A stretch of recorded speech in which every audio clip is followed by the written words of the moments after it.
News from Nowhere. Chapter 3. He guessed house and breakfast therein. I lingered a little behind the others to have a stare at this house, which, as I have told you, stood on the site of my old dwelling. It was a longish building with its gable ends turned away from the road and long traceried windows coming rather low down set in the wall that faced us.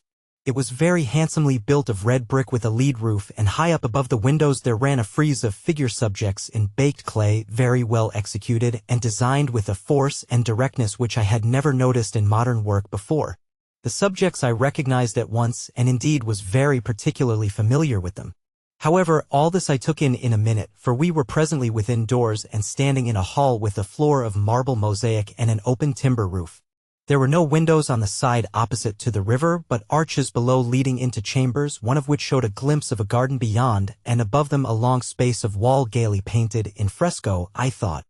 With similar subjects to those of the frieze outside, everything about the place was handsome and generously solid as to material, and though it was not very large, somewhat smaller than Crosby Hall perhaps, one felt in it that exhilarating sense of space and freedom which satisfactory architecture always gives to an unanxious man who is in the habit of using his eyes. In this pleasant place, which of course I knew to be the hall of the guest house, 3 young women were flitting to and fro.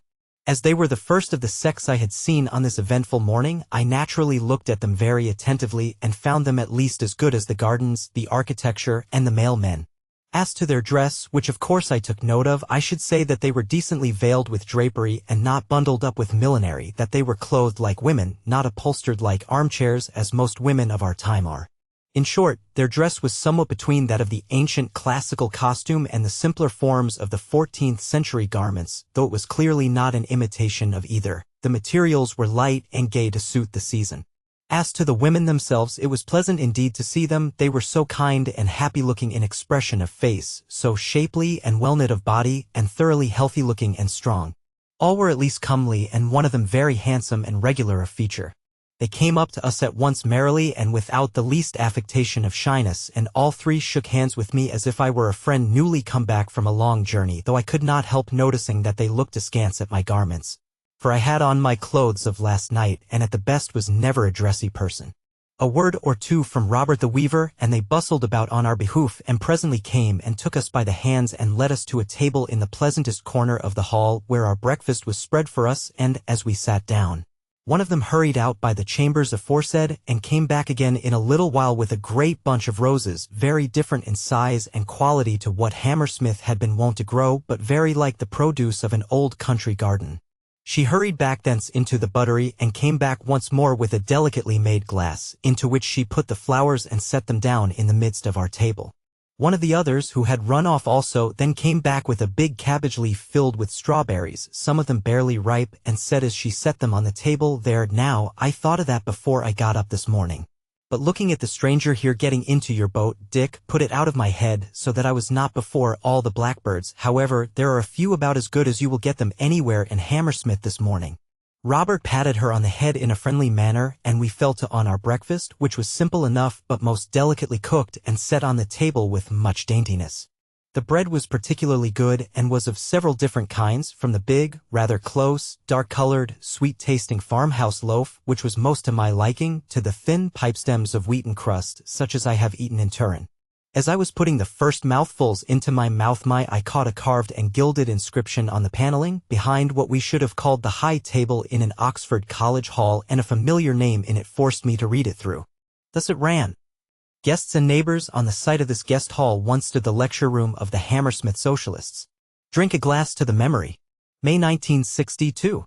It is difficult to tell you how I felt as I read these words, and I suppose my face showed how much I was moved, for both my friends looked curiously at me, and there was silence between us for a little while. Presently the weaver, who was scarcely so well-mannered a man as the ferryman, said to me rather awkwardly, 'Guest, we don't know what to call you. Is there any indiscretion in asking you your name?' 'Well,' said I have some doubts about it myself, so suppose you call me Guest, which is a family name, you know, and add William to it if you please."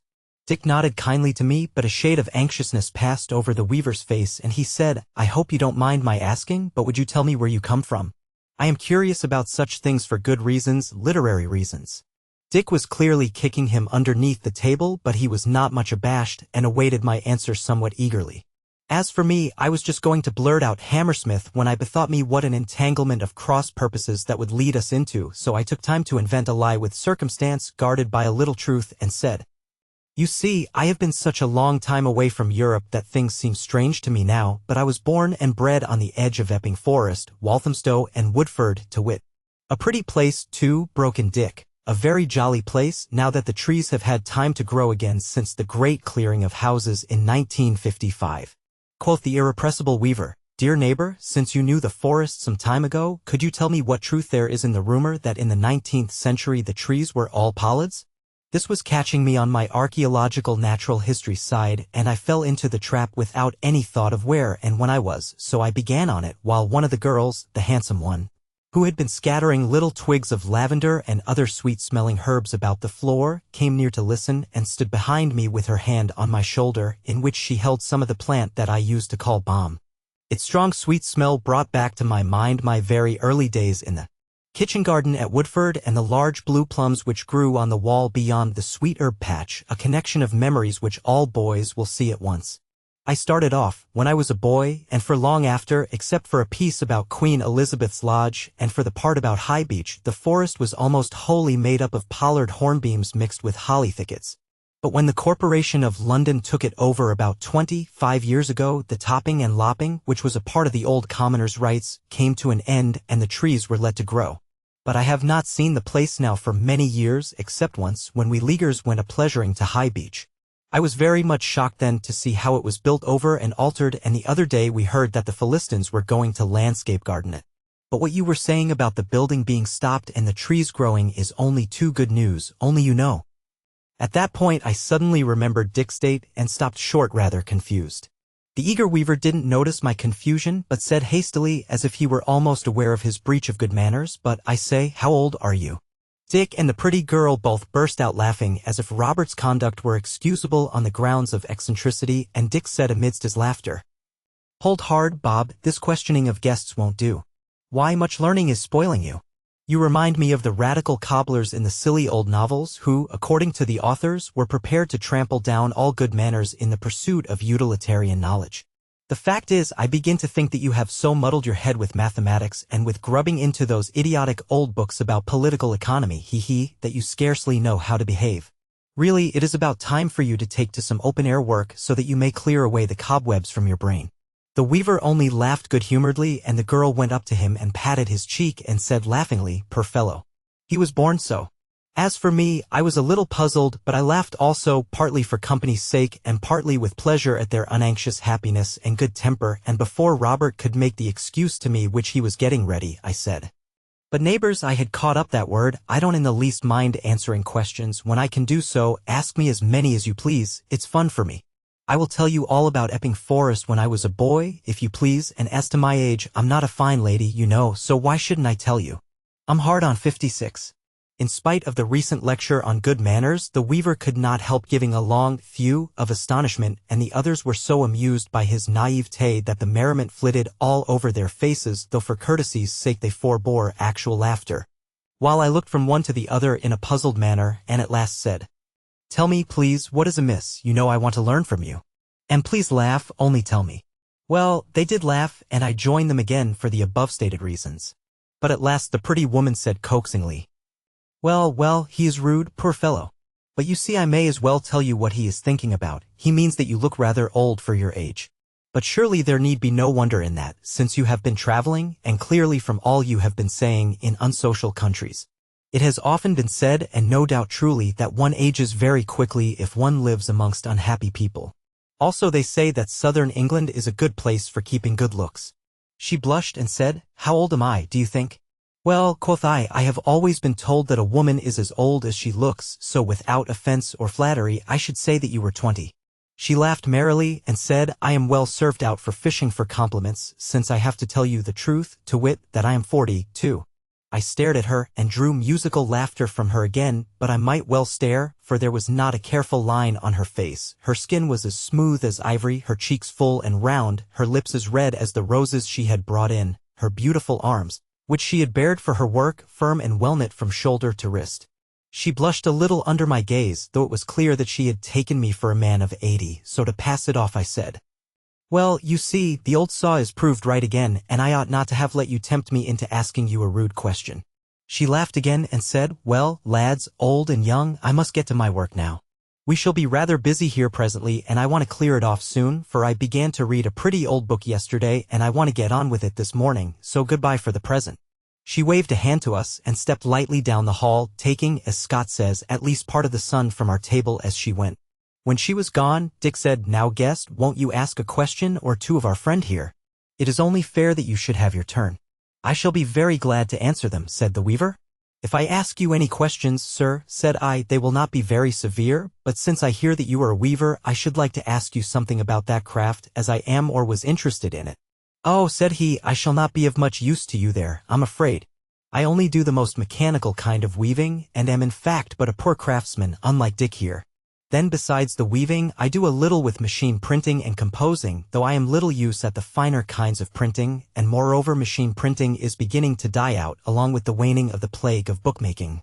So I have had to turn to other things that I have a taste for and have taken to mathematics, and also I am writing a sort of antiquarian book about the peaceable and private history, so to say, of the end of the 19th century more for the sake of giving a picture of the country before the fighting began than for anything else. That was why I asked you those questions about Epping Forest. You have rather puzzled me, I confess, though your information was so interesting. But later on, I hope we may have some more talk together when our friend Dick isn't here. I know he thinks me rather a grinder and despises me for not being very deft with my hands. That's the way nowadays. From what I have read of the 19th century literature, and I have read a good deal, it is clear to me that this is a kind of revenge for the stupidity of that day which despised everybody who could use his hands. But Dick, old fellow, the quid nemes. Don't overdo it. Come now, said Dick, am I likely to? Am I not the most tolerant man in the world? Am I not quite contented so long as you don't make me learn mathematics or go into your new science of aesthetics and let me do a little practical aesthetics with my gold and steel and the blowpipe and the nice little hammer? But hello, here comes another questioner for you, my poor guest. I say, Bob, you must help me to defend him now. Here, Boffin, he cried out after a pause, here we are, if you must have it. I looked over my shoulder and saw something flash and gleam in the sunlight that lay across the hall, so I turned round and at my ease saw a splendid figure slowly sauntering over the pavement. A man whose surcoat was embroidered most copiously as well as elegantly so that the sun flashed back from him as if he had been clad in golden armor. The man himself was tall, dark-haired, and exceedingly handsome, and though his face was no less kindly in expression than that of the others, he moved with that somewhat haughty mien which great beauty is apt to give to both men and women. He came and sat down at our table with a smiling face, stretching out his long legs and hanging his arm over the chair in the slowly graceful way which tall and well-built people may use without affectation. He was a man in the prime of life, but looked as happy as a child who has just got a new toy. He bowed gracefully to me and said, I see clearly that you are the guest of whom Annie has just told me, who have come from some distant country that does not know of us or our ways of life. So I dare say you would not mind answering me a few questions, for you see. Here Dick broke in, no, please, Boffin. Let it alone for the present. Of course you want the guest to be happy and comfortable, and how can that be if he has to trouble himself with answering all sorts of questions while he is still confused with the new customs and people about him? No, I am going to take him where he can ask questions himself and have them answered, that is, to my great-grandfather in Bloomsbury, and I am sure you can't have anything to say against that. So instead of bothering, you had much better go out to James Allen's and get a carriage for me, as I shall drive him up myself, and please tell Jim to let me have the old grey, for I can drive a very much better than a carriage. Jump up, old fellow, and don't be disappointed, our guest will keep himself for you and your stories. I stared at Dick, for I wondered at his speaking to such a dignified-looking personage so familiarly, not to say curtly, for I thought that this Mr. Boffin, in spite of his well-known name out of Dickens, must be at the least a senator of these strange people.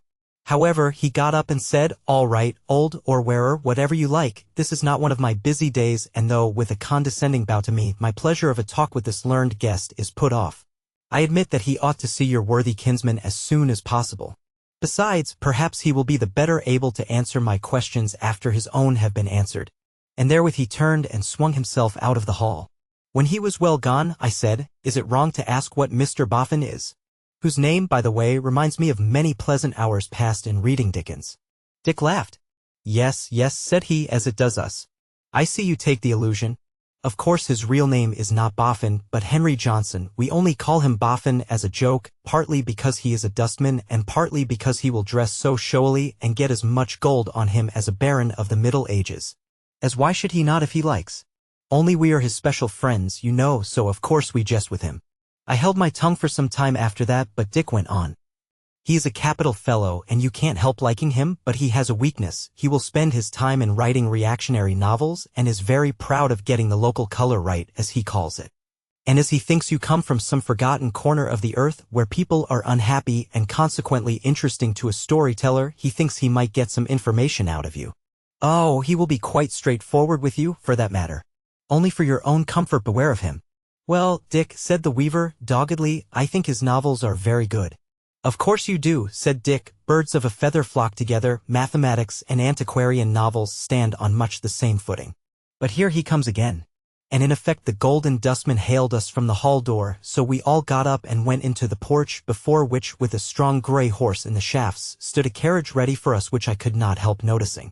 It was light and handy, but had none of that sickening vulgarity which I had known as inseparable from the carriages of our time, especially the elegant ones, but was as graceful and pleasant in line as a Wessex wagon. We got in, Dick and I. The girls, who had come into the porch to see us off, waved their hands to us, the weaver nodded kindly, the dustman bowed as gracefully as a troubadour, Dick shook the reins, and we were off.